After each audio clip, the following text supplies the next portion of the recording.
Hey everyone, it's Michael and Alex and Ruben from Bullion Now, bullionnow.com.au, bringing you a very relieved Friday. Very relieved to make it here almost on time. Yeah, we did well. So I'm going into relaxed time because tomorrow You're not here. I'm off to Berlin. Wow. So When we're not here, for anyone that missed the update. yeah. So unfortunately for all those that were planning on coming to BN tomorrow, as in Saturday, the help me Ruben 25th. The 25th. Yeah. 25th of January, we've had to close for some scheduled maintenance on our computer systems. So, it will be it'll be very quiet inside the store. I'm hoping it won't be too busy outside the store. Have frustrated people that haven't been able to get in, but unfortunately, the IT geniuses have decided that they need the system down clear for Saturday. So unfortunately, we've had to close the store for the day. Yeah, not something we wanted to do, but I don't know about that. There was a lot of smiles around the office, I noticed, when we announced that, I'm really sorry, guys, but you're going to have a full long weekend. We didn't want to do it until we realised afterwards Monday was a public holiday here. So, yeah. So it's all good. It's all a lot of fun. Have you been? Busy. Yeah. Busy. Well, today was flat out, as a Friday is. Well, this is your first day back. Yeah, so I was at EDC for 4 days. Yeah. Seemed a bit longer. So for those that don't know, EDC is our Pakenham store. Yeah, our Eastern Distribution Centre. That's the one. And came back here and was like coming to a house back on fire, because it's all like contained and like quiet and calm. And then here everyone's already like running around like chooks without their head on. Yeah, we hit an exciting day today. It's been a great day, but it's certainly been a busy one, hasn't it? It's been super busy. I was here a few hours earlier and already started then, and just got it's like an avalanche, It just kept getting worse. Built, but it's good. Yeah, sorry about that, Jason. Fixing up the camera. We're not quite all as set up as I'd like to be. We're out of focus or something. Yeah, it was searching for a little bit, mate. It doesn't look any better when it's in focus. So don't stress. Probably better out. Yeah. Truth be told. Yeah, so it was pretty interesting to see all the developments there and how it's even progressed since I was there 2 months before that. So what are your thoughts? Because people are sick of me saying, "Well, it's coming."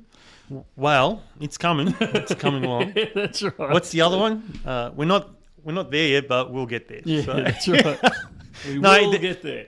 There is progress, and tradies, try not to trip over us. Yep. Yes. So things are moving. Things are slowly developing. Yep. In a good way. It was just nice to be able to do work without the 10,000 interruptions that normally I get in the city. So yeah, it was really good. It was really good. Actually quite exciting, to be honest. Yeah, it was. I'm excited every time I go down there. I'm excited by the fact that we've actually made another step, because for quite a while there we weren't making any progress. Yep. So it's really good to see. Yeah, and it was good. So Monday when the tradie started, and then till yesterday afternoon, so 4 day, the fourth day later, and you could see progress. Yeah. And look back again each day, there's something else that's new. So it's after all that talk and waiting on things, it's great to see things moving along. So yeah, pretty exciting times. So the framing's gone up for the VIP rooms. Yeah. So which is good to see. The counter and benches and that for the shop itself have just turned up. Oh, nice. So they're good. And we're getting... I knew I should have looked this up, looked the message up my wife sent me, but we're getting one of the very, very last pieces of one of the timbers, one of the Victorian... Is it an ash? No, I can't remember that. I think I overheard that conversation. I think it was an ash. It was ash, was it? Because they've stopped. They're not allowed to mill it anymore. They're not allowed to cut it down and harvest it. Wow. And this was a package that turned up out of nowhere that had obviously been in the back of somebody's saw yard. And there's this big slab of, I think it's ash, but I'll find out exactly what it is. And they reckon it's probably the last one, new one in existence. So we grabbed onto that. And just to be clear, it's not for sale. No, that's right. It's going to be our bench top. Yeah. But I said to my wife when she was telling me that that's what she'd secured, I'm saying, it's almost disappointing that it's going to end up as a counter in a shop. rather than some fancy masterpiece somewhere. It looked great though, so that was a nice find. And it'll be hard wearing, and it means that. And my whole intent was because the countertop in the shop cops an absolute hammering. You know, you're dragging 10, 15, 20 kilos of silver across it all the time. Buyback monster boxes, all that sort of stuff. Yeah. So I wanted just a solid piece of timber there, so we can, every 12 months or so, just sand it back, restone it, protect it again, and very good. Away we go. Because they do cop an absolute hammering. And I saw the plans for it, so that looks very exciting times. That's all I can say. And then people want to know when though. When I'm hoping there was a comment on Facebook over from the post we put up, kind of announcing it, and I had a look at the questions on it and said, do you have an update? And the update was, we're pretty sure it'll be opened in November. And then they asked another comment and like, any update in 2025? And I'm like, I don't want to respond to this. I'll say it's definitely after Berlin. Yes, I'll guarantee that part of it. In my defence, I was going to open it, and we put the poll up, and everyone said, "Do not open it with tables and like cardboard boxes." Do you know what? I remember that. Yeah, because I had the live stream on in the background while doing some background work and in the other office, and I was quite surprised at the poll. Actually, I would have thought. Yeah, I would have thought. Just open the flaming thing, but no, everyone wanted me to hold fire, so we have held fire. Drogue reckons Berlin 2028. That's the other thing you say. What year? Look, I'm hoping for the end of Feb. We've got something happening then, and it should be. We don't like. There's some offices out the back and that still have to be built, but we don't need those built to open the shop down there. So, I'm kind of hoping somewhere around that end of February we should be up and running. That'll be good. But the other exciting news on all of that was that the builder came in today to check out the extension of the shop in Melbourne. Yes. So for those that don't know, the guys that were next door to us, the diamond dealers, have moved their shop to somewhere else, and we've taken over their shop, and at the moment it's very empty. Yep. But we're going to kick a hole in the wall and go through into there and have that sort of area. That's going to be great because when you're serving, and especially Fridays and Saturdays when it just packs out, that extra room will be welcome. Yeah, we can fit a coffee bar in the back, Yes, donut please. So that's exciting to see. There's been no holes punched in walls or anything like that at this stage, but it's exciting just to see, the builders coming in and saying, "Oh yeah, we can do this and do that. We can't do this, but how about we do that instead?" It's really good to see. Like we've acquired, and then we had to wait, and then permits and all these things, and so it was a long waiting game. But it's great to actually finally see in both places things are starting to move, and EDC quicker. Yeah. But there's still things are moving, which is really good compared to last year with all the anticipation, and now seeing, especially if you're an employee and you get to see it. It's great. But I mean, it takes ages, and it seems even longer for me because it's been. Like Pakenham has been. We purchased Pakenham in. Would have been kind of June, July last year. It was meant to settle in January. No, sorry, the year June, before. July 23. Yeah, it was meant to settle at the end of January 24. We didn't actually settle until July 24. Yeah. So all these plans have kind of been on my desk for. Coming up 2 years now. Yeah. Amongst all the treasure chests of bullion that I was telling Mike, you better be careful. I'm going to take a photo soon of your desk because it's just... he was... Because we often talk about the stuff that's hidden on my desk, and Alex threatened to take a photo of it today and put it up online. But the interesting thing from my side was that was my desk that I'd cleaned so I can go away to Berlin on tomorrow. So even though it looks like an absolute disaster. We'll see how we go with some auctions while you and Adzi are away. I'll see if I can get someone to help me out with putting those up. Yeah. Did I hear a vicious rumour that you're going to do the Michael's Away sales again? No comment. Great. So I'm having technical difficulties hearing you at the moment. Half the stock will be gone at, half spot price or something dangerous like that. All right. Before you're actually over there, because the next time we hear from you, you'll actually be over there and had some of these meetings and things like that. I guess what's coming up for the World Money Fair? I think most of our viewers will probably know what it is, but a quick summary of what the World Money Fair is. But then to steer this a little bit more towards some bullion talk, what are you planning to get out of over there? You know, do you have any meetings lined up that you're able to talk about? Give us the rundown. So the World Money Fair is it's probably the largest, although the Americans would argue with me. It's pretty much the largest coin bullion show in the world, and everyone who's anyone turns up there. So you have like all the way down to Ma and Pa coin shops will have a stand there, all the way through to, you know, like Perth Mint will have a stand there, and the Royal Australian Mint will have a stand there. The Royal Canadian Mint will have a stand there. The people who make their machines. Yeah, and then that's just the display areas. Then you go further back, and it's got, you know, the people who make the machines for Perth Mint and Royal Canadian Mint, and the capsule makers, and like it's just until you actually go there, and I highly recommend if you've got chance. Until you actually go there, you can't comprehend it, particularly as an Australian. Like we go to an ANDA show, and I talk about this with Matt semi-frequently. You walk into an ANDA show, and there'll be, you know, everyone's excited because there's 2,000 or 3,000 people there, and you know, there's I've never counted, but you know, 40 or 50 stands there, and like if you can imagine, if it was massive, wasn't it? Yeah. If you go to an ANDA show, if you can imagine that, if you've been to one, if you take that ANDA show and you put it into Berlin, that's about the size of the foyer on your way in.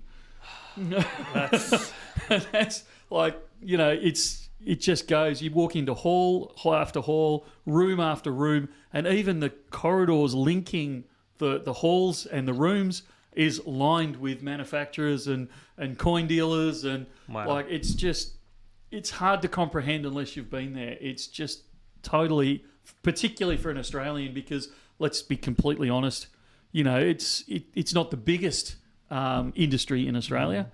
It is so big through Europe, you know, particularly in your Germanys and places like that, but it is massive. How do you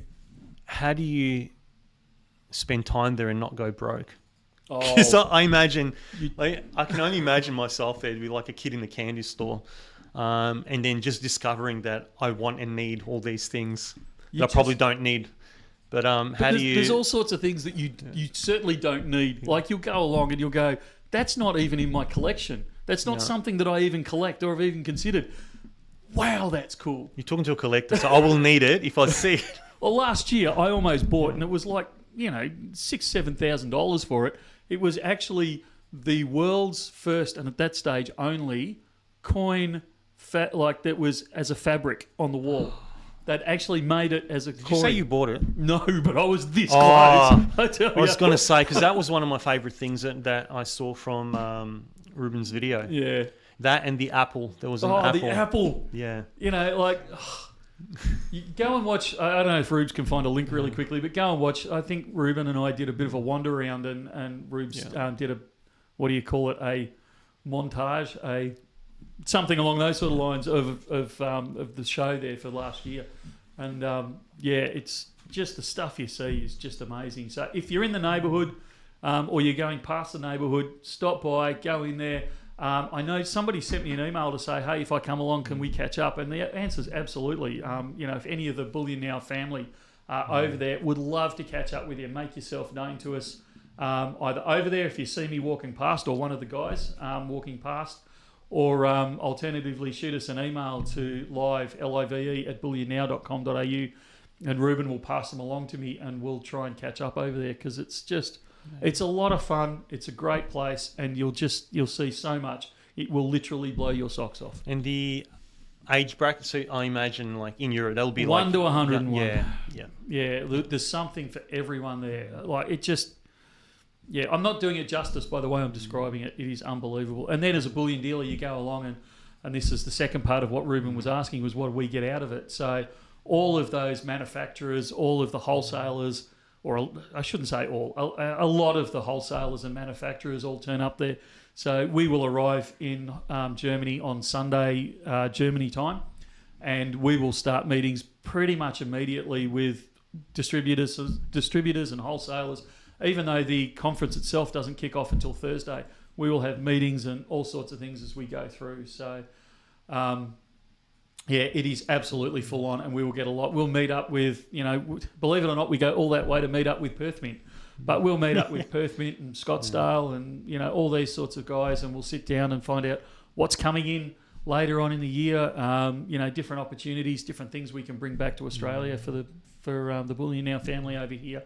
So we get a lot out of it. All right, last question is, because this was my problem when I went to Japan as part of media for a previous hobby business that I had, and just like going to those shows, like these mega shows, and just getting all the brochures. Like, how do you, like, I had to chuck out so much at the airport because I went way over my luggage limit. So I travel, because I'd spent years and years traveling in my previous job. I travel very light. Like I can go for, I will go for, I'm over there for probably about 10 days. I just take carry-on, and that does me for the whole week or 10 days. I will actually take a check-in suitcase that will be empty purely to bring back all the stuff that I pick up at the World mental Money Fair note, all right. to bring back. Yeah, mental note for me next time. Yeah. So, and to answer the question, who was asking it? Calypso Moon. Believe it or not, as much of a tight person as I am, this is one of the times where I actually do travel business class because we get off the plane and a couple of hours later we start meetings and they don't stop. We go flat out from the Sunday late afternoon. We arrive at about 3:30, I think, in the afternoon, and our first meeting is that evening. And we basically roll from meeting to meeting to meeting to meeting to meeting to meeting all the way through till Sunday night. And at this stage, we were meant to come back Monday morning. We were supposed to fly out, but I have to change our tickets because apparently we're doing a tour of Germania. We're zipping over to Poland while we're in the neighbourhood. Very jealous of that one. And meeting up with Germania over there. So we're going to have to delay a day or so while we do that. But we don't have time to, because there's three of us going, we do not have time to recover from jet lag.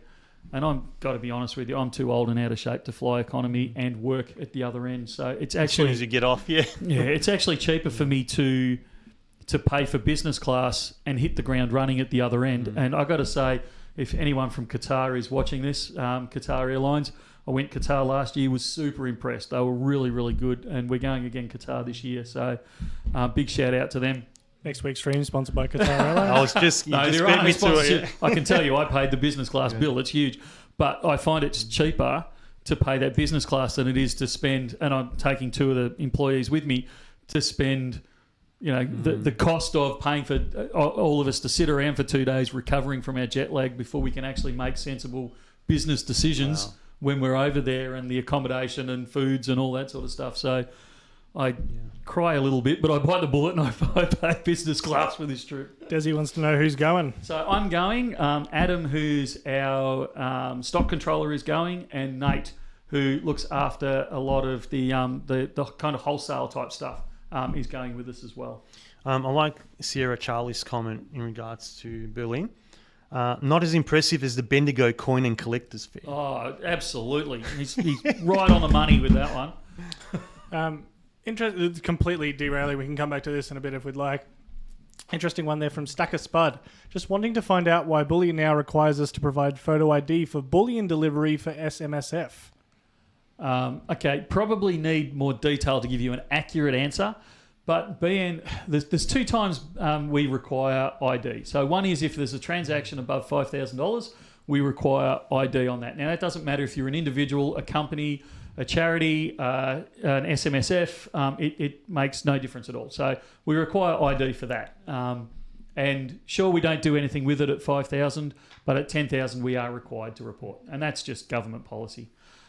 There is also a requirement to take ID, and this is kind of an insurance thing, really, and a shipping thing. We require ID for shipping. If this, and I'm assuming this is referring to a shipping, but we require ID for shipping so that, in theory, the person delivering it can actually check your ID and make sure it's going to the right person, although that doesn't seem to happen all the time. But that's why it's there. It covers us more for insurance reasons, and also we can give that to the courier to say, hey, we've confirmed we don't give them your ID. We can say we've confirmed this person is Mr. X and he should be the one taking delivery for it at the other end. So that's the main reasons we take it.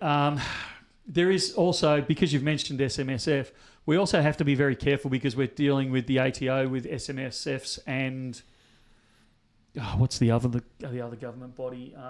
Not Austrac. No, not Austrac. They look after super funds. There's the ATO, there's ASIC, and there's... I can't remember the last one. There's so many government organisations. It'll come to me when I don't need it. Anyway, they require us to make sure that the person that is either buying or selling, in this case it's obviously we're selling to, but that they are the authorised person for that self-managed super fund. So it means that you've got a self-managed super fund and the selling one, if you're selling to us is the better example because it stands out more.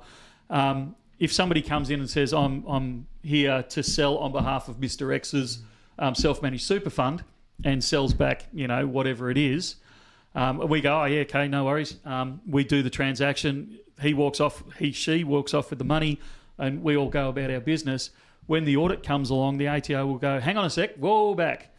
The self-managed super fund has made a sale. There's a capital gains tax that's required here and the paperwork that's got to go with it. What's the go? And the Mr. X, whose super fund it is, says, well, hang on a sec, I didn't sell anything back. What are you talking about? I don't have any tax liability. So then they look at us and say, hang on a sec, you've allowed a transaction to go through for a self-managed super fund by someone who is not authorised to operate that account. So that's the other reason, particularly with SMSFs, that's the other reason we start getting a bit toey about getting ID because we can end up in a heck of a lot of trouble if we don't. Yeah, a few legal landmines to traverse, Yeah. So that's the answer to that one. Drew Murray's about to have a spinal tap. Stream keeping me distracted. Great timing. I think I saw that movie. Spinal Tap? No, I can't do needles luck, at by the the best way. of time, but needles in the spinal cord, I just, it's fingernails up and down, for the older people watching here, fingernails up and down a blackboard on steroids. I can actually hear it. Yeah, my daughter had to have one when she was very young, and I just, to this day. No, thank you. Yeah. So there you go. That's the answer to that. What else have we got, mate? I'm teeing up a bit of a poll because I've seen that the Royal Mint have dropped their Lunar, their snake, and so I kind of want to do a bit of a battle of the mints between the Royal Canadian Mint, the Royal Mint, and Perth Mint. I realise there's other options. No, good. I thought you were going down there. Should they have released the dragon and not jump straight to the snake? Yeah, I didn't want to go down that argument. No, not doing that. But just purely a visual thing. I want to know who people think are winning. Now, I'm having a bit of issues organising these images in the background, so you'll have to forgive the terrible organisation. But hopefully, this gives you a bit of an idea of the images. So we've got the Canadian one there in the top left, the new one that I saw this week of the Royal Mint one there, and the one we're probably all familiar with by now, the Perth Mint one as the small one down there. Are you asking for favourite? I am asking for favourite / best / It's no contest. I was going to say, if this isn't 100% Perth Mint, I'll be a little disappointed. I'd say we've got some Royal Mint workers in the... I'm putting up an other option to include things like RAM, and there'll be other miscellaneous ones that other companies will do. So, but I think that's as many options as I can have. Yeah, look, I got to say, I'd want to know why somebody's favouring one of the others. It'd have to be the Canadian Mint one. I mean, I would get that for friends with children. Yeah. Born in the year of the snake, it's comic-ish. It's comic-ish. So maybe for the younger crowd. So I like it, but it serves a different purpose. For myself, like the Perth Mint is just, it just knocks it out of the ballpark. I'm not sure what the Royal Mint. I don't know. Well, you got to, I don't know where they're going with that one. It looks like its back end is up in the air. I don't think it's terrible. I just like when you compare them. No votes for RCM. Wow. None for the Canadians. That I didn't expect. Wow, I didn't expect that either. Because I agree with you. Like if you were pitching one for a child or something like that, I can see why you'd go down the Canadian line. Or trying to get someone into, younger crowd into collecting / stacking medals, you go for something like that, especially if it's their year of birth, so they, it's something they attach to, or if it's this upcoming year, so it's the year of the snake shortly. So, I can see that, but yeah. Yeah, so we didn't get 100% Perth Mint, but it was pretty darn close. What's the...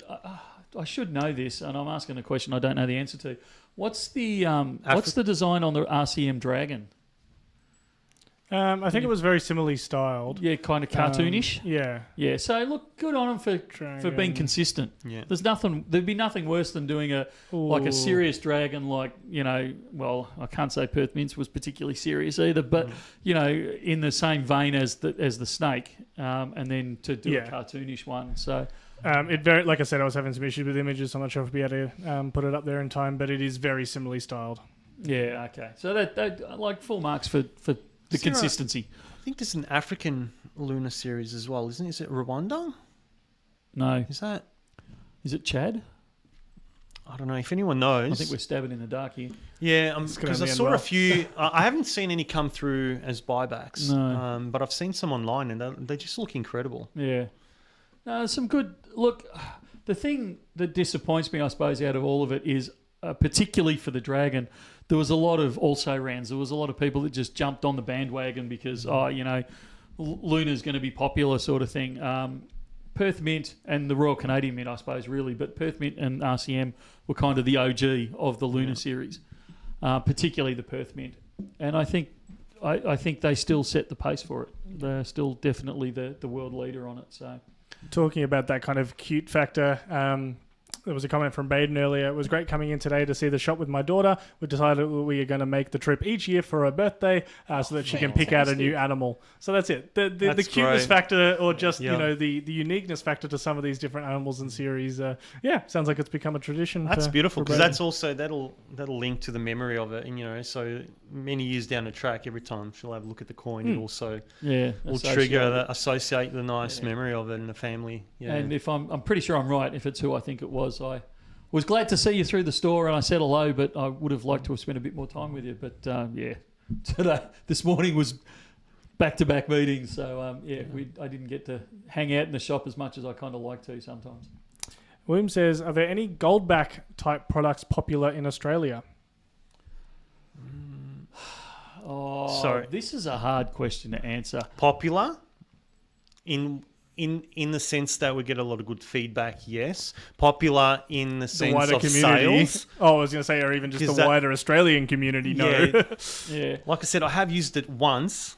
Oh, are we asking if it's usable anywhere? No, well, popular. So I don't know if you want to elaborate. I would say, look, I mean, when we brought them in, they were fairly popular. People bought them. They wanted one, and we're going to try and bring in. And one of the meetings I've got over in Berlin is with, help me, Ruben, who makes the Goldback. Is it Aura? Aurum. Yeah, so with Aurum, I want to bring back some of the new series that they've got. Please, if I can, and that will prove popular. But Valorum, sorry, Valorum is the that sounds better. But Aurum is their trademark on it. Yeah. So, but is it as popular as, say, a Perth Mint Lunar Snake? Absolutely not. No.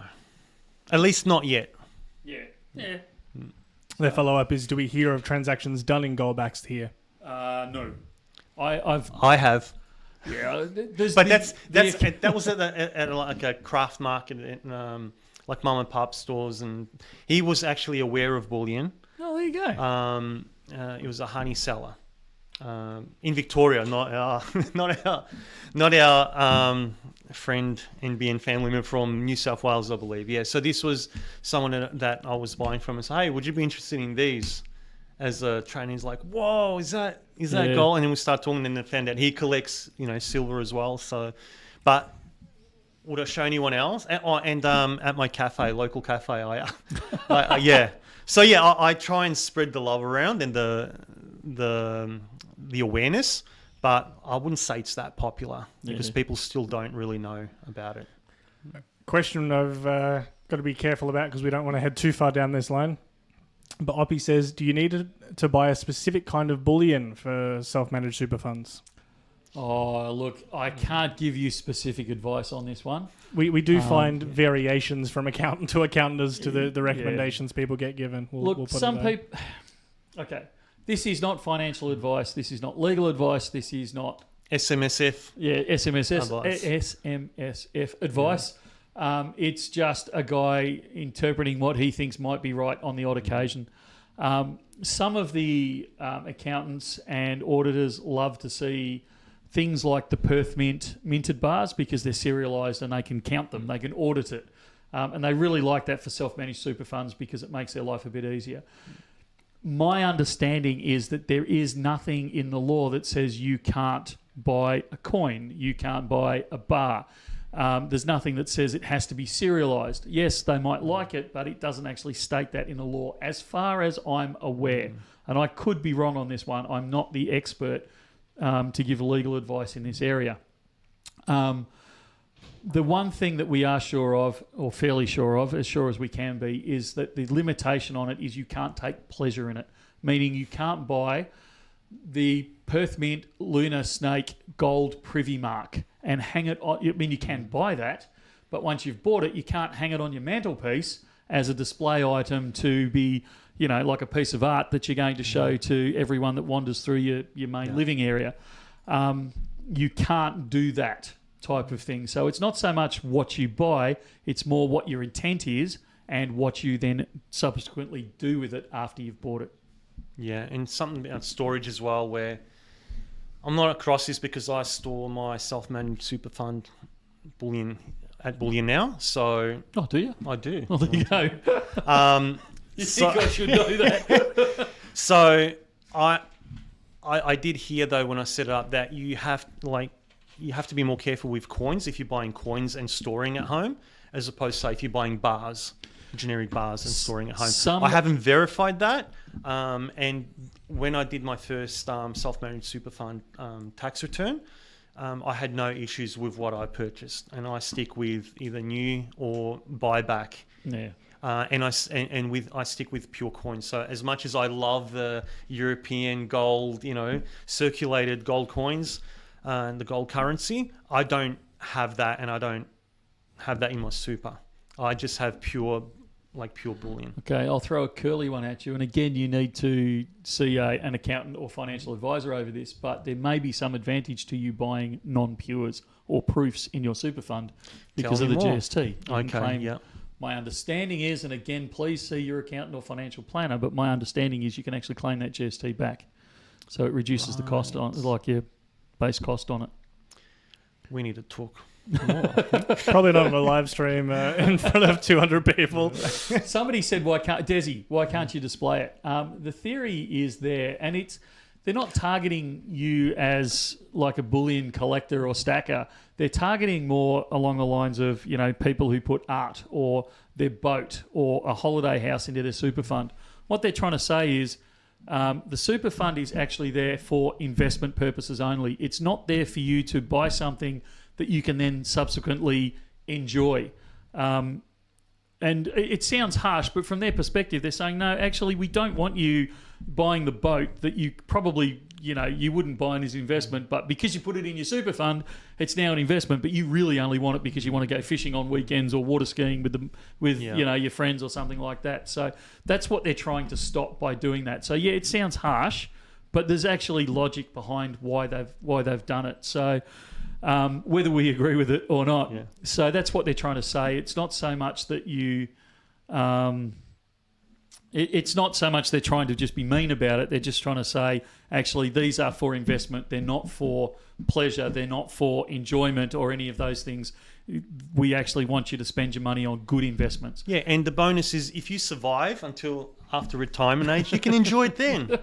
You can't. You can only enjoy the fruits of it. Well, so if you start enjoying your boat then or your art then you're going to be in trouble. You've actually got to sell it out to enjoy it. Oh, what? Yeah. Wow. That's my understanding. Again, I am not an accountant or financial planner here. And I'm certainly not certified to give advice along those sort of lines. Oh, we haven't got any speedboats or, or aviation. But look, again, talk to your accountant, but it all comes back to the intent. So you must show that your intent, it doesn't mean you have to make a profit, but you have to show an intent to make a profit with it. Yeah. So, which is easy when you're buying shares or real estate or gold in a lump, those types of things, because, you can say, well, look, historically they've gone up, so I'm expecting them, whether they do or not, it's a different argument, but I'm expecting them to go up into the future, and that's what's going to secure my retirement. I forgot where I was going with that. Hence the gold I have in there, yeah. Yeah. And silver and platinum. Yeah, so it all comes back to intent. So if your intent is, and you can show an intent that it's going to grow in value, then you can absolutely have it in an SMSF. And we've got a comment here from Andrew and Kath. Well said, you two. To display breaks the in-house asset rules that are part of SMSF. Not financial advice. Yes. Yeah. Look, Andrew, I'm not trying to drop him in it, but Andrew's probably one I would go to for advice along. He's probably, in fact, I'm fairly sure he's not licensed to hand out that advice anymore, but he was a guru in that area, so previously. So, Mark says, try and get an accountant for the streams. If somebody, we did this appeal, was it just before Christmas? Just before Christmas, yeah. We did this appeal. If someone is like a guru in this area, we'd absolutely love to have you on the stream. Or it doesn't even have to be on live stream. It can be just a video which we can pre-record, and you can have full license over it in that, you can say, yes, that can go in, no, that can't. I want the whole lot scrapped, whatever it is. We're not trying to set anyone up, but we want this information out there, and we're not qualified to say it. There is a real need to get this information out there. There are so many people hungry for this and need this education. This is the whole reason we do. There's advertising in here as well for us, but the whole reason we do YouTube is to get the education out there. And I can't, while I might think I know all sorts of things, I'm not legally allowed to make comments. So it would be really good to get someone that could come on live stream or come onto a video and say, hey, these are the sort of things you can do. These are the sort of things where you're going to raise the ire of, the ATO or ASIC or anyone along those sort of lines. So if that's you, please contact us live, LIVE, at bullionnow.com.au. I like Sierra Charlie's idea, just putting an abacus on the desk. Maybe we get you in a mustache or something. And there you go. Yeah. Change my voice so it speaks like this. There you go. I had those images from your trip down to EDC that you sent through to me, Alex. Ready to go if you want to. Throw that up. Yeah, I posted this on Twitter. So there is some movement, but it was more because that really reminded me of Lethal Weapon 2, right? Did you have the Kruger ends I had the Kruger ends out, I had the nail gun, and, I'm like... So, yeah, it was... Yeah, I enjoyed my time at EDC. It's... If you haven't been following us on Twitter, please do. These guys to do, Alex has been doing a great job of keeping up to date with stuff. And it helps. I absolutely love Kruger ends. I didn't know what the fuss was about when I used to see the silver ones. I'm not a huge fan of the silver ones. But silver Krugs. Yeah. But gold ones just... Yeah, well, everything looks better in gold. It does. You'd look better in gold, mate. I don't doubt that at all. And that would be hard to top, but you look better in gold. I'm worth my weight in it, apparently. Absolutely. But, Oh, dear. Got an email question here. Yes. It says, unfortunately, I don't think I'll make this week's stream to ask this question live, but I was wondering if the recent large purchase of silver rounds has caused you to go really long or short. I get confused which is which on silver. And there was someone else, I think, asking that on the questions of that same video of basically, how does that impact your hedging? How do you deal with that? Wind back. I missed the first part of the comment. If the recent large purchase of silver rounds has caused us to go really long or short. No. Okay, so we always hedge. So as we're buying, we're selling, we're buying. So we were prepared. Well, we weren't prepared. We had capacity in our hedge to take the 30,000 ounces. And I actually think momentarily it did take us a chunk long. But you've got to remember, we sell and buy. We sell and buy a lot of silver and gold in a day. So it's not hard for us to go... Actually, we won't order from Perth Mint for a day or two, or we won't order from one of the other refineries or PAMP or anything along those sort of lines. We'll just hold off for a day or two, and that will very rapidly bring our hedge back into where we want it, and we can start ordering again. So we have that level of flexibility. So I know a ton of silver, which is almost what 30,000 ounces is. A ton of silver is a lot, and it sounds like a lot. When you're trading like we do on a daily basis, it's actually not that much. So it didn't take us long to bring it back into balance fairly quickly. Probably more stressful for that than was the hedge was actually when I realised what it was when it arrived. And you can see on that video. I don't know if you've seen it. Great, you'll have noticed what I'm saying. If you haven't seen it, I'd suggest you go and view it. It actually caused me a humongous amount of stress when I actually realised how many boxes there were, how many we had to open and go through, make sure it was exactly what it was, and then just the variety of all the stock in there and what the heck we were going to do with it all. And yeah, you can tell him. Well, I can tell in my face that I'm actually fairly stressed out at that point. When I can see on the video when the penny drops, where I go, oh crap! I'll have to rewatch it. Yeah. On that note, I like Pez's comment. Just got Michael's gone absolutely mad silver rounds, and it was like Christmas all over again. Amazing how when you don't know what you're getting makes it even more exciting. Do more of this. And I have to agree. Like when I was a customer and just getting into like odds and sods or like the mystery packs or the 4-packs, the scratch and dent. It's always great, but this is on another level. Yeah, look, I'm not going to do it again for a while. I've still got to get rid of the cortisol levels as it is. I was a bit, but look, we will do something equally crazy in the not too distant future. I have no doubt at all. Euro coin hunt stopping by. Interesting. If might see you. Well, Michael might see you in Berlin again this year. Absolutely. Is there any copper coming in 2025? Oh, do we really want to light that fire again after last time? Yes. I won't elaborate. I'll just say yes. Yeah. Maybe. Ads is trying to convince me at the moment. He's got some U-Butte copper deal. Yeah. And I'm helping him trying to convince you. Oh, it's you as well, is it? Yeah. Great. Yeah. So there's a whole stack of 1 ounces that might be arriving in the not too distant future if Ads gets me across the line. I just want to push the copper because I'm trying to piggyback some palladium onto the copper. So.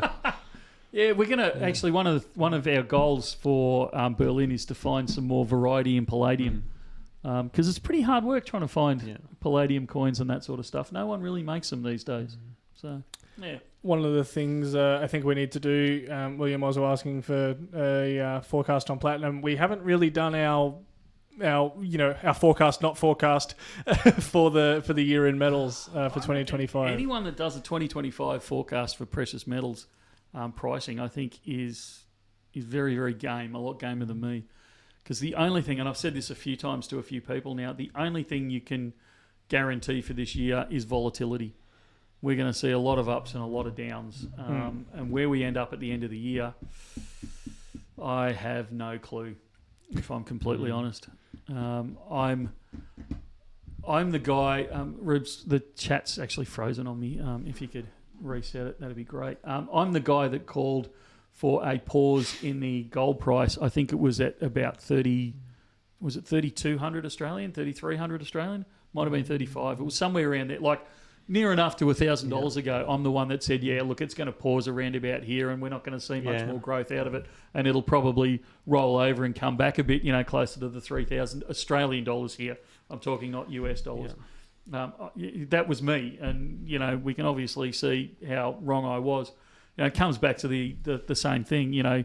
These gurus that call out, it's going to be $3,000, it's going to be $5,000, it's going to be $10,000, it's going to be $20,000, or it's going to collapse, it's going to go the other direction. Yeah, sure, eventually they're going to be right, but in this game, particularly, it's not whether you're going to be right or wrong or not, it's the timing of it. So for me to say, yeah, it's going to roll over and come back and it'll ease back $100 or $200 or $300, whatever I'm calling, that's great. But if I miss $1,000 in this example, if I miss $1,000 growth before I'm proven right and it rolls over and comes back 300, that's no real consolation. I'm still $700 out at least. You know how people have like a lucky rabbit's foot or some lucky charms to make for? Yeah. I have you because when you said that, I went hard in gold in my super. And I have a look. Every time Michael goes, oh yeah, I think it's going to have pullback, I'm like, all right, all on black, all on gold in this case. You're like my wife. Embarrassingly, and I'm going to admit this, not outside this very small circle of us three and the couple of people that are watching the video here. Embarrassingly, my wife, her share trading technique for many years was to do the reverse of what I was doing. Yeah. And the thing that upset me most was she was really profitable. Yeah. See, everyone is different because whenever I buy, it's an ounce of platinum, Adzi waits for the next day because then it drops. It just drops. When I buy it, platinum just drops. So he keeps asking me, have you bought any platinum today? I'm like, no. He's like, don't worry about it. I think it was Drogue talking about, Michael's getting a 3-ton buyback delivery of copper the day he gets back from Berlin. We're going to organise this while you're gone. And right. So not only is the Michael's not here sales, they're going to have the Michael's not here purchases. Actually, that would be great, except Adzi does the ordering and he's with you. So that's a slim one. Sadly doesn't help.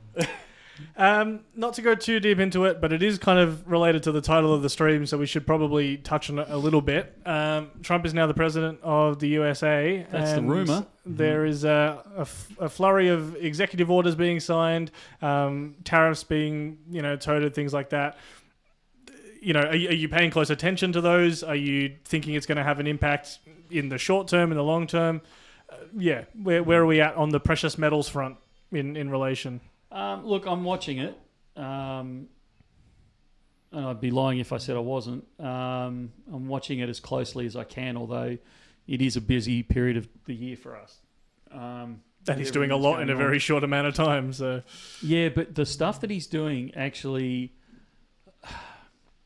I would argue, I don't like tariffs. End of story, full stop. The stuff that he's doing is, if he keeps going along these lines, is actually good. If he's going to introduce tariffs, my big fear was he was going to roll in and, day 1 or 2, he's going to go, right, that's it. All you mongrels are going to be charged, 60% tariff overnight. Done, dusted, right. Sit on that and, Yeah. And it's like, if they'd done that, it would have caused, just all-out trade war around the world. And that was kind of, I'm exaggerating slightly, but that's kind of where he was leading to. What he's done this time at this stage, and look, it could change tomorrow. If Trump is nothing if not entertaining, and loves a good headline, so he could change this automatically. But he's eased into it to a degree. So he has announced tariffs, but he started at a 10% tariff. So will they get greater? I suspect they will go up from there. But at least he's easing the world into it. He's not just dropping the big bomb of tariffs. I wasn't expecting it straight away at that, what he was initially saying, because at the end of the day, he's a businessman, and that's there is a lot of that saber rattling going on. Yeah, absolutely. So then I'm going to do this if you don't do that, and then we'll negotiate, or you always start with a higher price first in a negotiation and try and get what he wants. So I wasn't expecting that, but like crypto is very volatile. You know what I mean? So you just never know. You just never know. But it is enjoyable, right? If it doesn't affect you, you can. Taking a sidestep slightly on it, one thing I do not understand is the Trump crypto. The rug pull. And was it the rug pull? Yeah, Melania. Yeah. Why did anyone buy it? Why did it go from, I don't know, $40 to $750 or whatever it was? And then this was a no-brainer. This was absolutely going to do a really sharp U-turn. I'll tell you what. I'm going to put where's my tin foil? It's taking money away from. It's taking currency away from money, or i.e. gold and silver. I like it. I see it as a nice distraction, and people just throwing on the crypto casinos. Yeah. And then it's not. Ordinarily, we go back decades, people would be in this type of climate, political climate, geopolitical climate, financial climate, they would be going to gold as a safety haven, the way I see it. So you run to gold. Increase in gold means your belief and faith in the current currency is on the low, and it's no good. So this is a great way to again, it's like, hey, watch this, Yeah. almost slap you. Yeah, well, it was certainly an exciting 48 hours. My son, I think, got involved in it as well and rode it all the way up and all the way back down the other side. Back down. He didn't. He didn't. No. Okay. My question about Trump and things going on at the moment, obviously talking about precious metals, the gut reaction is simply just, the tariffs and things, what's it going to do to the Australian economy, inflation, and how's that going to impact the price? Yep.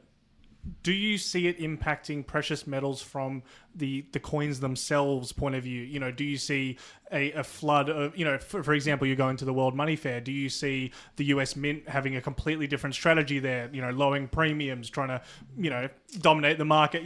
Do you see anything changing on the coins themselves, not necessarily the prices, if that makes sense?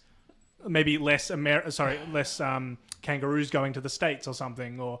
Not initially. It depends on where the tariffs land. If they do introduce tariffs on things like kangaroos going to the States or, some of the I tell you what, if they do it to Europe, it will be very close to the death knell for things like the Britannia and the Philharmonic, because they are currently copping a hiding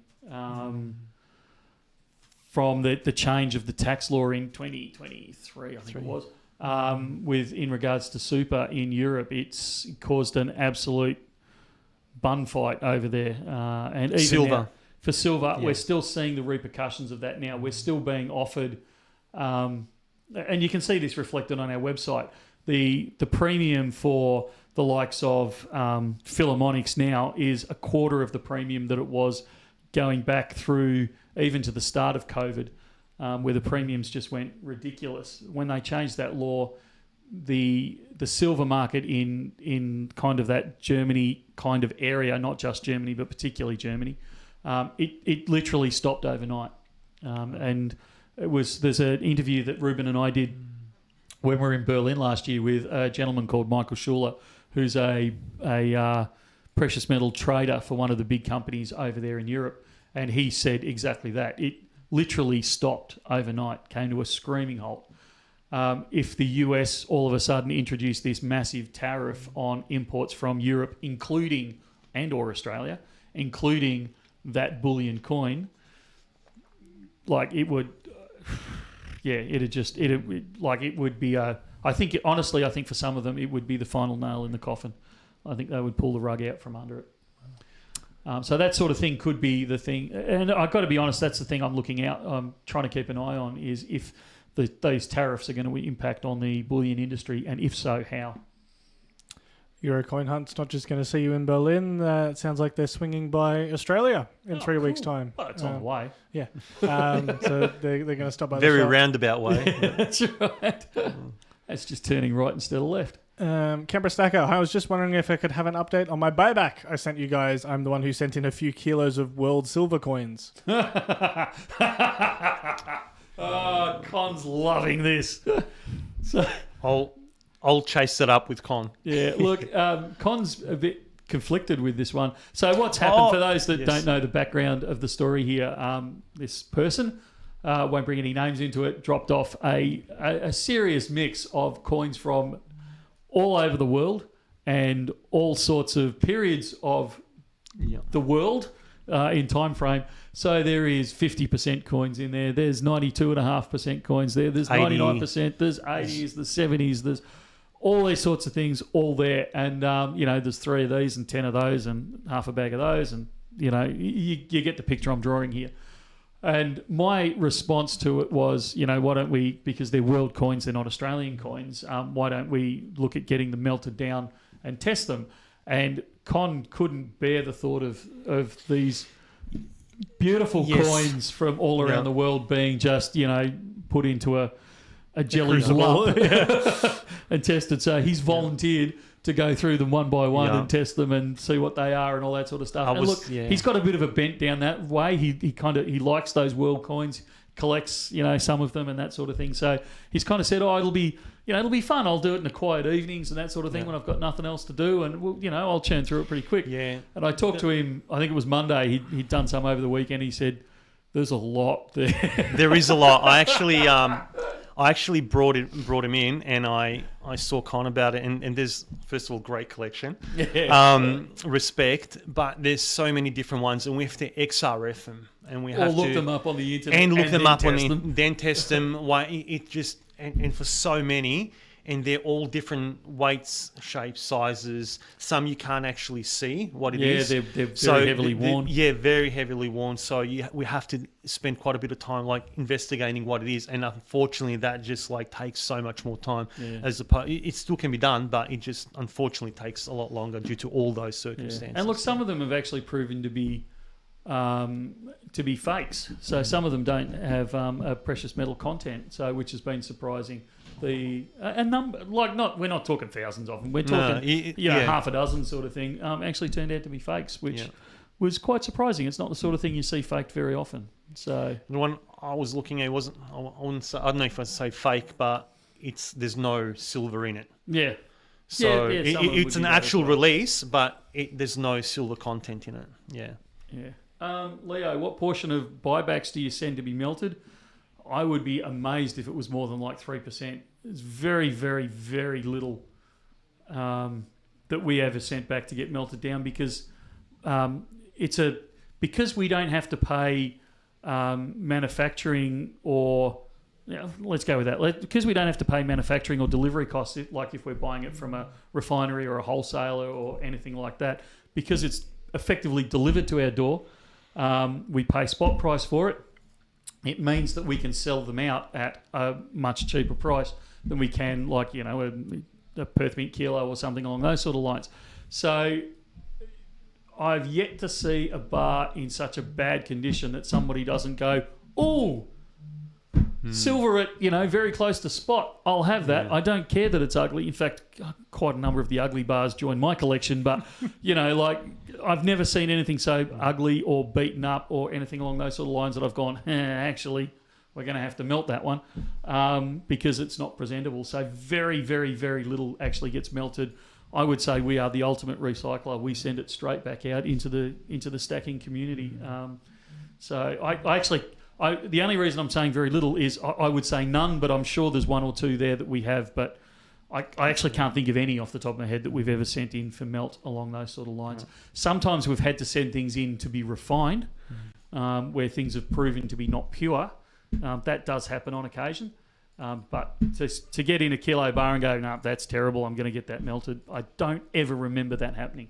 Yeah. To answer Senor Ding Dong, individual auctions, absolutely not. Rubes, can you just take a photo of each one of these 10 kilo bags of... What else? Is that Leonard? Any nice collectible ones? Yes, in Cons and mine collections now. You guys are noveling them, are you? Yeah, I haven't. To be honest, I haven't paid much attention, but they're all they're not in brand new condition. These are all circulated coins. So interesting, absolutely. And a great collection. A big credit to you, mate. But is it a collectible, like a nice, I'd crawl over broken glass to get this really nice, shiny looking coin? No, I don't. I haven't seen any like that. Well, that's like when we did unpack them, and I saw all these bags of all these world silver coins. I'm like, and I'm going in for the Serbian ones, and Con's going in for the Greek ones, and we were both disappointed. There was like not one in each. So I don't know if you're about to love it more or hate it more, but they say, funny story, I bought them for $100 at a yard sale. Yeah, wow. You probably shouldn't have told us that until we gave you the quote of what it's worth. I love that. I love hearing stories like that. So yeah, kudos for that. You'll definitely get more than 100 back, at least 105. Yeah, that's right. By the time we take off, Con's counselling after it. Alrighty. We've had an email through asking us to take a look at one of the products from Germania. Now, I know kind of your answer on this one, Michael, because I was asking about these, and I know your answer is going to be, we're going to talk to them in Berlin and see if we can do anything. But they've released these. And these are some 100 by 1 gram bars, both in gold and silver in some little cases. And they've added a few questions along with these, and they say, given the increase in the spot price and what appears to be increased interest in smaller weighted products / fractional gold, I would be interested to hear Michael and the team's opinion on the product as part of a stack, of course, as non-financial advice. There's some more, but I'll end it there to start with. I think they're a great idea for a stack. I love them, the same as the PAMP. We had one in today, a PAMP 25 by 1 gram, the same as the Valcambi Kit Kat bars, combi bars. The combi bars, yeah. I think they're great to have as your stack. The one thing you have to be careful of is the premium that you're going to pay on them, because they are going to be dearer. The one advantage, and I don't know about Germania's pricing because I haven't looked at it yet, but the one plus you usually get with these sorts of things is, yes, sure, in this example, it's an expensive way to buy 100 grams of gold, but it's a cheap way to buy 100 by 1 grams of gold. So it has that, that advantage to it. You're buying the 1 grammers in bulk in this example. So I love the concept. I love them. Usually they're very pretty designs. I haven't seen Germania's yet, but usually they're very pretty. They look great. They make a statement. They're very versatile because you can sell them back one at a time. Yeah. And in fact, in a lot of ways, I like Germania's more because you can slide one out. It doesn't wreck the look of it. Whereas like the 25 by 1 PAMP looks great, but you crack one off the bottom of it and all of a sudden it kind of looks a bit weird. So it has it's like a little mini advantage. monster box for your break-off bar. That's a good way of putting it. I love that, yeah. But like I said, just be really careful with the premium. If you can pick them up on a special, if you can pick them up, like without too much premium, or you can say, look, I was going to buy, 100 grammer anyway.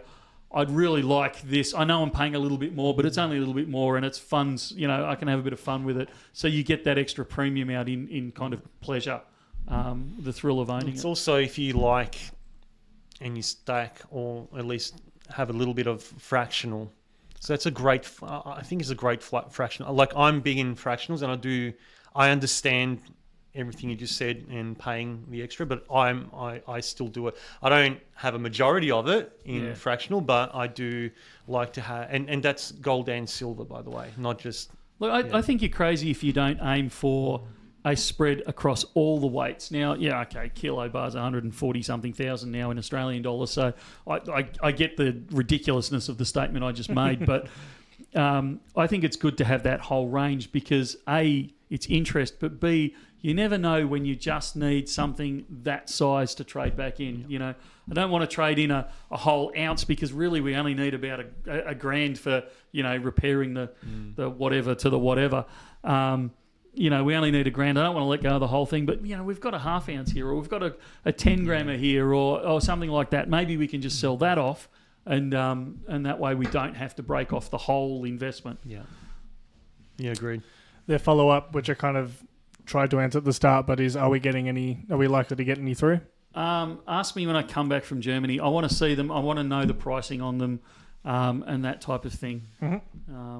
So ask me when I get back. They say, furthermore, and as a generic question, is it possible and do Bullion Now ever place special orders for customers? As an example, I would love to be able to obtain a 100-ounce Germania Mint silver bar. So, that concept of, well, hey, if you've already got an order coming, can you tack one of these on for me? Hesitatingly, yes, is my answer to that. If we're putting in an order let's put a big asterisk next to that. If we're bringing in an order from Germania and somebody says, oh, look, I'm really after a Germania 100-ounce bar, and they're prepared, with that, depending on what it is, like if you're after a kilo bar or something that we bring 1,000,001 in of them anyway, we just go, yeah, sure, the delivery will be in the next 2 weeks, don't worry about it.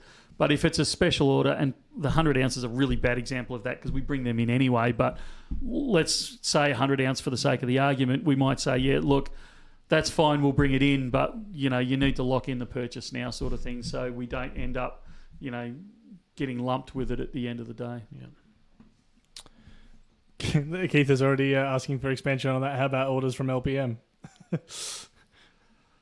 Yeah. Are we living in this potential concept to Germania? I'm happy to have the conversation. It just depends on two things here. It depends on what it is, but also it depends on you not being offended if I go, no, really sorry. I'm quite happy for the question to come in, but yeah. And you've also got to remember, like we get better pricing, so I'd be surprised if this is ever an issue, but I'm going to put it out there just in case. You've also got to remember we're a business at the end of the day, so it's got to be economically viable. So you might say, look, they've got it advertised for X amount, and we go, well, that's great, but there's no margin on that, and we've got to import it, and the extra hassle on that, so we're going to have to charge you X plus a little bit to cover it. Now, usually that's not an issue because we pay wholesale price anyway, so it doesn't matter, but, I'm throwing it out there just in case it ever comes up. We've opened up a new department, Drag reckons, the special orders desk. Believe it or not, that is something I would really like to have that across would be the whole range. Because it breaks my heart when we get buybacks in and they're beautiful for some reason, whether it be the design on them or the rarity of them or just the quirkiness or any of those things. And you think there is somebody out there that would love this. They'd love to have it as part of their collection. But there's only one of them, so I can't allocate the time to get someone to photo it and chase it up and all these put it up on the web and write the advert and answer all the questions. Oh, can you take a photo from the left? Does it look like this on the right? Has it got a mark on it? And then, okay, I'll buy it. And we send it out to them and go, you didn't tell me it had this microscopic pimple on the back side of it. And you go, give me a break here. Yeah. But if we had that sort of special orders desk, we could get these things in and people go, this person's looking for one of these and we could give you a ring sort of thing. So we don't have that capability yet, but it's absolutely something I'd like to introduce. Hopefully coming attractions. Yeah. But before I started working at BN and being a long-time customer, I didn't really understand the process, so many buybacks, but I miss out on a website. And then when I started working, just seeing how much goes into just a listing and if there's no within our system and the SKU and the description and everything, that takes a lot of time for each one item. Yeah. And you have 12 different, just like someone brings in, say, 20 different coins and they're all cool. But to list them up would take hours. To give you some idea, Ads and I, Adam, who looks after our stock control, Adam and I quite often will have animated conversations that can get fairly heated when he wants to order, or I want to order, it could be either way actually, less than 500 coins of some kind, because we start saying that's not economical. By the time we process it through customs, we take delivery of it, we check it to make sure it's there, we write the advert, we list it on the web, we pick it, we ship it out. It's just not economically viable if you're only going to bring in 500 of them. So that's the kind of thing you're dealing with when you're dealing with the numbers and the expenses that we have at our level. Couple of questions about products we're going to be getting through or potentially getting through. Next fan wants to know if we're getting through the new Florida Goldbacks. That's one that I'm trying to have the conversation with in Germany. So ask me in a fortnight's time. And don't worry, I'll ask. I'll be on Michael's back because I've been asking for those for ages. Drew Murray wanting to know, is there any 120th gold snakes coming in? Need the quarter and the 120th to finish off the Perth Mint snakes. We've certainly got the quarter in. The 120th, they haven't released the 120th yet, have they? Not yet. No. So the 120, as soon as they release them, we'll have a bucket load of those in. But as far as I'm aware, I'm 98% sure that Perth Mint haven't released those yet. Any Comsco swords? We don't have any yet, but Comsco's one of the stands I'm going to go and visit. Are we getting any of the Perth Mint snake with dragon privy 1 ounce silvers? Probably not. Perth Mint, for those that don't know, they will allocate certain things to certain companies depending on. Quite often these things, like the dragon privy, they're actually a private mintage done by one of the Perth Mint produces them. I'm not trying to say they don't, but it's contracted from one of, usually the Europeans, but one of the overseas big dealers. They will say, right, we want you to make 50,000 of these for us, please.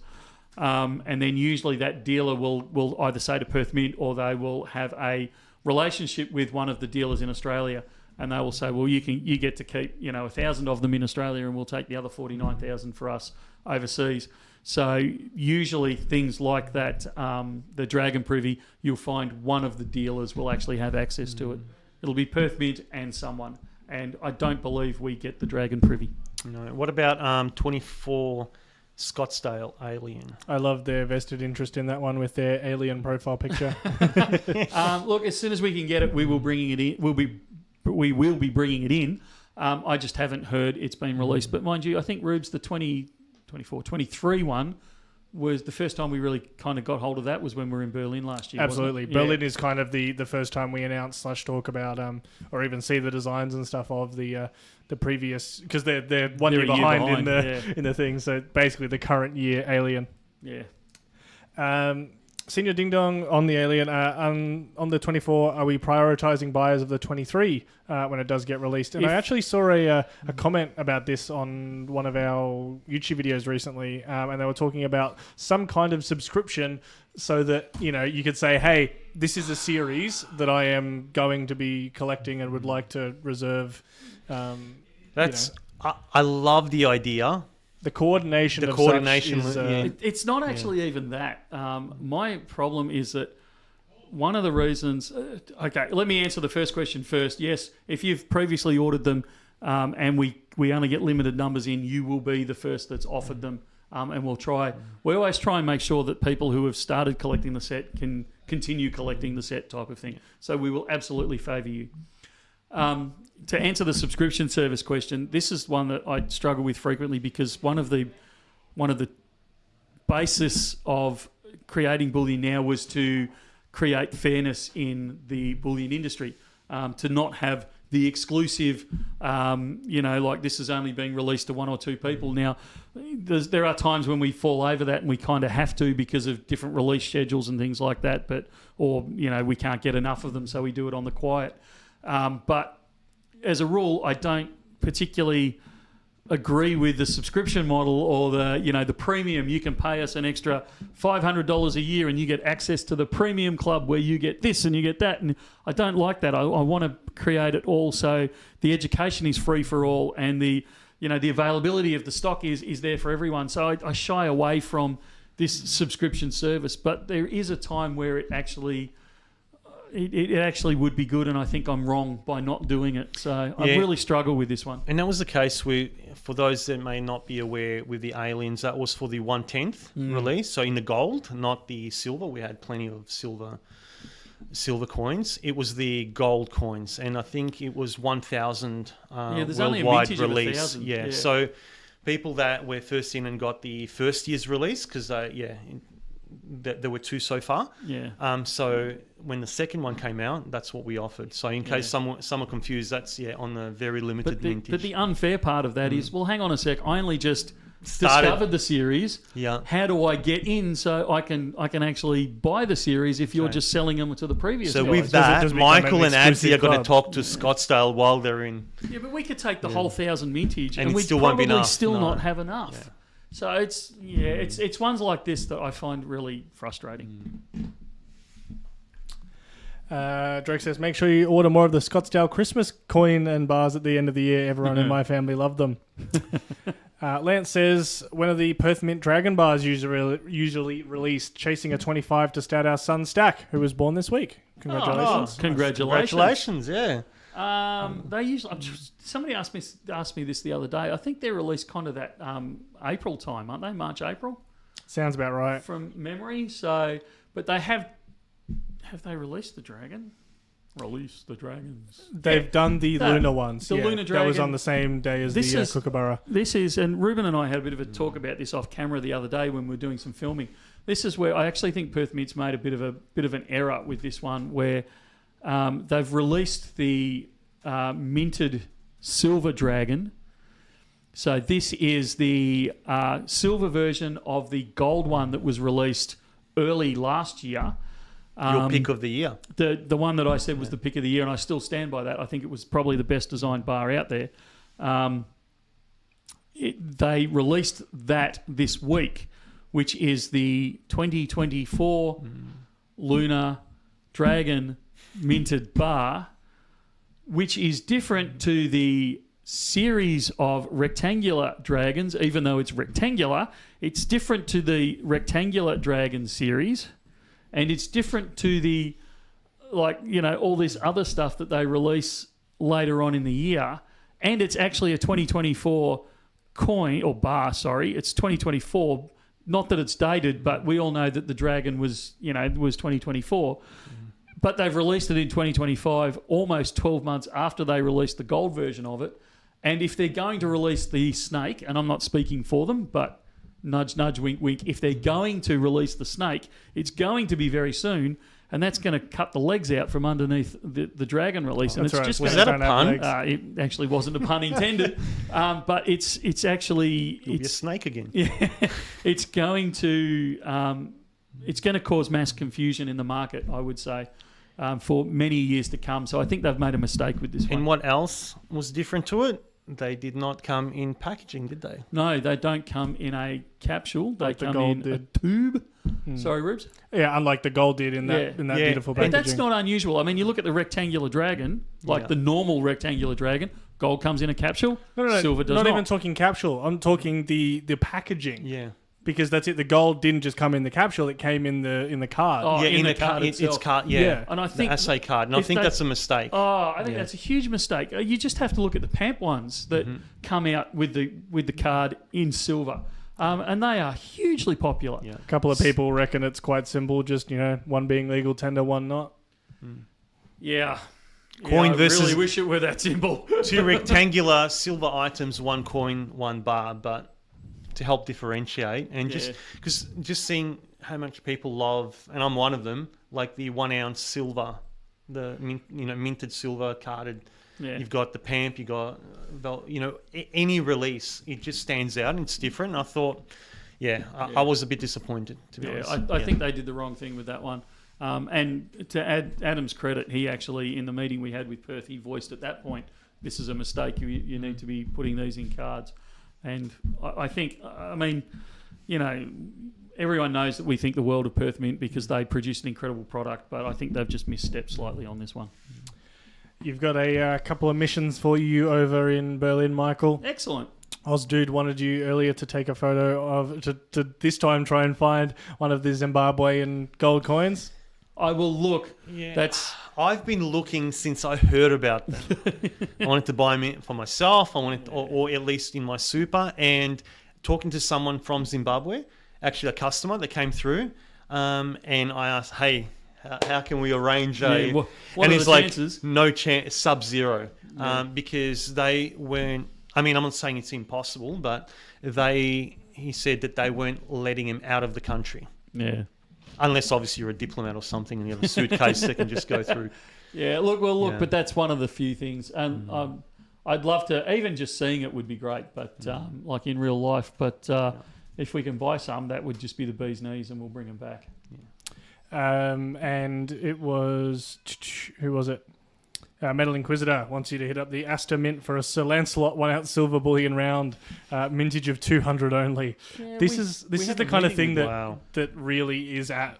There's plenty of all sorts of different products there, but there is a lot of these very artistic, very highly Niche-y. well produced, low mintage, and very expensive rounds and coins that look absolutely beautiful. The But hover coin. yeah. Desi was saying in chat earlier that he saw one for sale in Poland for like, I can't remember what he said, Desi, if you'd pop up in chat, but it was over $1,000 anyway. Yeah. Wasn't the recommended retail around 800? I think Australian? so. Something like Now that. that it's been a year, I think When it came... that's it. So I think it had about doubled or something. I think it was, I thought he'd said it was 2,800, but Oh, there you there go. he goes. Metal Inquisitor. 2,800, yeah. So, Yeah, we should have got some of those, Michael. yeah. Same with the Death Star. Shattered. Yes. That was one I was willing to spend on. For Yeah. how many ounces? Was it 5 ounce? Or I actually don't remember now. yeah. It was a decent size. Yeah. The first Buyback price approximately 50 AUD. first hover coin, I think it was. No, first, what did they call it? The first... Yeah, I think they did say hovering, which upset some people in our that's community because the 2015 Perth Mint Hoverboard, yeah, the that's 2 right. ounce silver But hoverboard. I think it was a different technology as well. Like the hoverboard is magnets. I I think this one was something Magic. else. This one, UFO, not hovering, it's space age gravity technology. defying. Yeah. But this one, So it's like, weird. I mean, I'm not knocking the Perth Mint hoverboard because I actually thought that was fantastic. That was a brilliant feat of engineering to create what they did. I thought that was brilliant.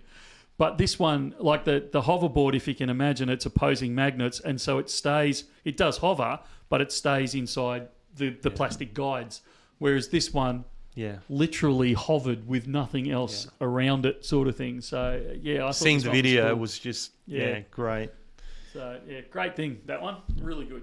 Hopefully you can have a chat to them and see if they're doing, if they saw the success of it and went, cool, we'll do another one. Or Actually, We'll if you see. see them, ask them on my behalf if they've got a buyback. I'll be interested. Yeah, do you I'm buy happy back happy if it's got a couple of knocks and scrapes on it. It's fine. It's just battle-worn spaceship. UFO. if I can find one, I'll certainly be picking it up. We'll put it that way. Has anyone got a George Orwell coin? Thought the coin featured as bullion was a fitting theme. Oh, did anyone get a George Orwell coin? Sounds like it's a new release. No, I haven't seen it. I actually don't know of that one. The problem, people look at you funny when you say, "Oh, I don't know that one." Oh, you work in the industry, don't you? Yeah, but do you understand how many of these things are released on any given week of the year? They're humongous amounts. Royal Mint. There you go. Thank you. Thank you. To the George Orwell. Now, there was another message that had come through from a Bullion Now customer that Alex had sent through to me, and they wanted to know, Michael, if you were still giving out the reward for this this elusive thing captured on camera.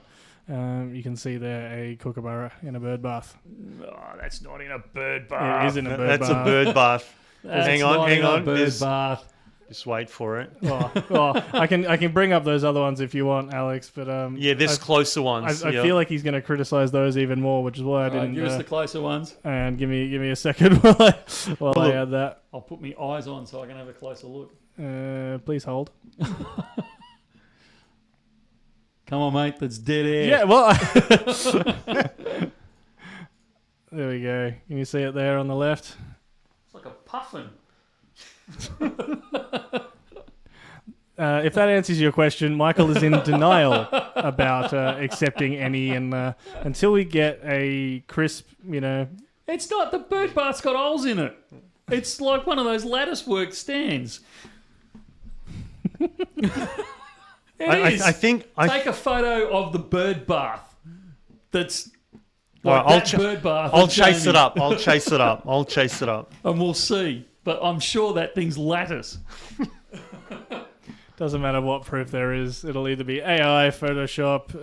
No. If you can show me that that's not a lattice bowl, I will pay it. All right, done. All right, I'll be on that, but you'll probably have to wait for a couple of weeks until you come back. Well, that's it. Yeah, catch me if you can.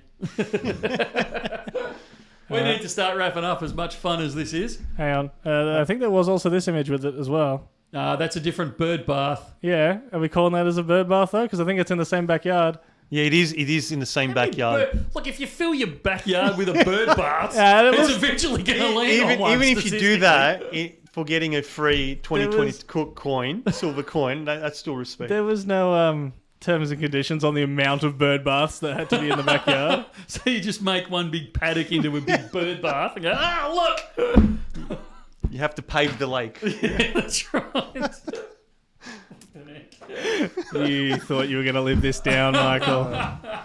Your actions have consequences. I wanted to pick up before we go, hit the fast cues from Mr. Anderson. Hi, BN. Did you happen to see politician Malcolm Roberts question Australia's gold reserves in Parliament? I'm going to chase that up. Yeah, it's no comment. I think it's safer saying no comment for at this stage. I do have some opinions on this and willing to discuss it over a hot chocolate in Berlin. In Berlin, that's the one. Not pizza. I really don't dig your pizza over there, guys. It's not pizza. It's Flammenkuchen. Yeah. Flammkuchen. Yeah. Alrighty. Yeah, we are going to hit some rapid fire questions. So if there's a question that we haven't answered for the rest of the stream, we will attempt to hit as many as we can before ending up. It won't be quite as in depth, but we'll. I want to make a comment, and I shouldn't. I really shouldn't like this at this stage of the live stream. So Josh P there, most of the reserves held in London hasn't been expanded since the 1990s. There's a couple. I'm not trying to defend the Australian government. Please don't think that's what I'm trying to do. They make enough of a hash of that themselves. But you got to look at the reserves that we've got underground. Like, do we really need more in a vault sitting in Canberra? I don't know. And the fact that it's in London, I know people beat up the fact that it's stored in London, but to me that adds diversification. I would argue that is actually a sensible thing to do. One of the rare moments that Australian government has done a sensible thing. If it is diversified, meaning we have some here as well. Otherwise, You're standing it's on a all- bucket load of it. yeah, they've still got to get it out. I think it's it's either 2022 or 2023. There was more gold pulled out of Ballarat in that year than there was in all the other years combined. That's We are insane. sitting on bucket loads of gold in this country. And that's why satellites are now following And anyone why, with a metal detector. and why Yeah, private people aren't allowed to. yeah, dig well, that in. one, that's a separate discussion altogether. But yeah. All right, we said this, and then we started having questions come through, and then we went off on the topic. Yeah, rapid fire. Look, I think we should do I actually think we should do a video, and I'd like to do it live stream so we could actually chat about it back and forth. But I think it would be great to chat about this type of topic. You know, Australian reserves. Should they be in the UK? What are the pluses? What are the minuses? Do we have enough here? There's a comment there, and I'd love to pick up on it, Odd Job, about nationalising Australian gold mines, and should that be something we consider, or is the fact that not all the gold in Australia has been discovered, so we actually have that still as a reserve? There's all sorts of arguments there that I really think we could really dig into, and it would be a really good does sound live right, show yeah. to do. But yeah, at 4 o'clock we don't have time to do it, so let's do it another time. But yeah, let's do rapid fire. Rubes? Untamed Landscapes, the Thorny Devil. Are we going to be getting them through, and Yes. do we know when? I don't know when, but it's not too far away, and we will be getting them in. Is it true that Trump put out a cease and desist order on Trump coins not made by real Trump? No comment. Any real gold Britannias coming in? Any gold Britannias coming in? Sorry, I was still reading the real from the Trump comment. Any gold Britannias coming in? Yeah, we unboxed them recently. Yeah, absolutely. Yes. They just haven't made it out yet. Guys, what gold 1 ounce are you most anticipating or excited for this year? Is it fair to say that the Perth Mint rectangular snake will be what I should be saving for? Not financial advice. Michael? Well, mine most anticipated is the Lunar, the new Lunar release later on in this year. Is it the horse this year? Yeah, Year of the Horse. Yeah. Especially in the platinum. Yeah. I don't know. I just... there's a possibility. I've seen the design for the snake, and I actually quite like it. Yeah, I don't know. There's lots of things I'm looking forward to this year, so I don't want to. You might get a sneaky sneak peek of some of these things in Berlin, so we might ask have me, to ask. Yeah, I was going to say, ask me when I get back. Yeah. Getting any of the 2024 1/10th koalas, gold and platinum? 2024? Yeah, did they produce them for 2024? No, but I mean, surely we're done on them if we... Yeah. I'm trying to think what happened with the 1/10th on the koala. Not sure. Yeah, I can't remember. The Royal Sorry. Australian Mint silver koala. What about it? Are we getting them? I'm guessing. Are we getting them? It's not one I'm aware of. I really haven't been paying close attention to... I'm not committing to that. I'm not saying no, but I'm absolutely not committing to it. Are we buying back more gold than selling due to price? No, we are buying back... actually, I would say we're not buying back a huge amount of gold. Like, I would say it's within normal parameters. Especially we're for buying. January. Yeah, particularly considering it's January, because January is absolutely buyback month. But Yeah, definitely a lot more silver compared to gold. silver's a huge amount of silver we're buying back. Gold, I would say we probably had a bigger month in November. And certainly December, I'd say we bought back more in December than we're buying back now. Will Little Coin Shop get the 1 kilo Perth Mint snake coloured coin? Oh, geez, it looks good. Yes. Any idea when the Tudor Beast will be available? No, sorry. Anything Star Wars coming in? Possibly. Is Matt going to make a guest appearance anymore? Yeah. And yeah, a thank you there from Brendan. And I think we're at the bottom of the list there. Thank you for Alrighty. watching. Hang on, if you had... Oh, yeah, what Glenn just snuck in there. If you had an amount in unallocated with Bullion Now, would you buy gold or silver? I would buy gold. This is not financial advice. Yeah. Never is, but gold all the way for me. Alrighty. So thank you very much for tuning in.